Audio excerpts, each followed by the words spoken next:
les gens sentent pour leurs droits, non, ils vont acheter des poêles à bois. Ils vont acheter des pulls à col roulé, ils vont acheter des poêles à bois. Tu vois ce que je veux dire? Au lieu de dire non mais il y a un problème, non. Ah ben on a trouvé la parade, on va acheter du poêle à bois. Ben non, connard, sors dehors et viens te battre.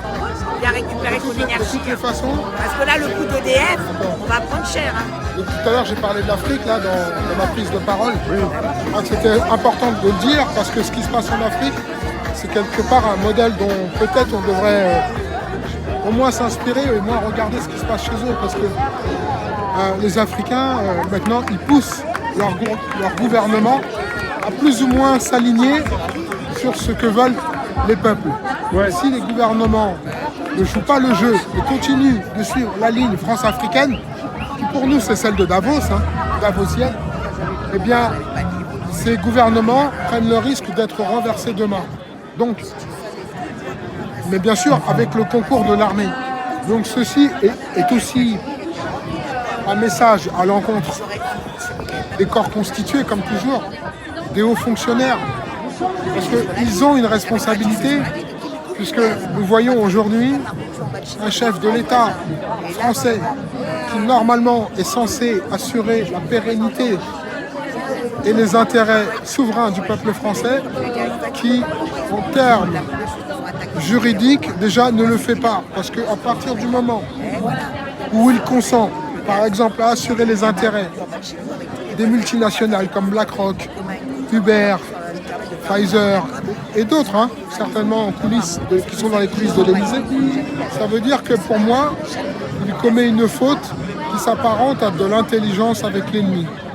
Or, l'intelligence avec l'ennemi, c'est de la trahison, tout simplement. Donc, si l'homme qui est à la tête de l'État est un traître qui sert les intérêts de puissance ou de groupes étrangers, il est clair qu'il faut le destituer ou alors aller au-delà de la destitution, messieurs les militaires. Vous voyez, c'est à vous que je m'adresse. Parce que vous savez très bien que lorsqu'on est dans des configurations qui sont inédites comme celles que nous suivons actuellement, ça veut dire que derrière, la Seconde Guerre mondiale ne sera qu'une aimable récréation si on laisse les choses se dérouler comme elles sont en train de se dérouler. Et tout le monde paiera un tarif extrêmement lourd. Alors évidemment, les gueux sont en première ligne, évidemment. Donc ce sont ceux qui se plaignent les premiers parce qu'ils ont le doigt coincé dans la jointure de la porte.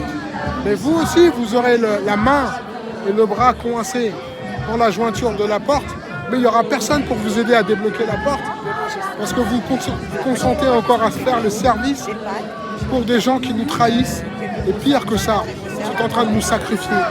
Et ça, c'est très important de le dire. Donc les hauts fonctionnaires comme les militaires, vous êtes des outils et vous serez sacrifiés le moment venu. Donc ne soyez pas les objets du sacrifice et faites votre part dans le devoir qui est de maintenir à flot la nation et évidemment les intérêts du peuple. Ça, c'est très important de le dire. Donc nous faisons ce que nous pouvons.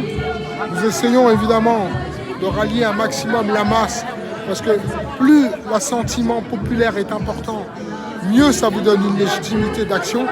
Mais malheureusement, c'est tout ce que nous pouvons faire. Nous ne portons pas les armes et nous ne contrôlons pas les rouages de la mécanique de l'État. Voilà. Donc c'est à vous qui êtes les leviers dans la libération de notre pays pour que chacun de nous redevienne souverain et que la France, et pas que la France, je pense que même l'Europe, parce que c'est très dangereux ce qui se passe, on l'a vu avec la démolition de Nord Stream 2, on voit des journalistes qui sont des crétins finis et qui sont des traîtres aussi, qui valident le narratif de cette élite qui est dans le triangle. Donc cette élite a vocation à utiliser les journalistes qui, le moment venu, seront sacrifiés eux aussi. Donc journalistes, je vous enjoins à rejoindre le peuple, vous aussi, et à commencer à dire la vérité, comme certains de vos confrères qui ont déjà commencé à le faire à demi-mot. Ce serait bien que vous soyez un petit peu plus nombreux à ne plus jouer le jeu Même si l'on vous paye des sommes, effectivement, qui sont absolument séduisantes.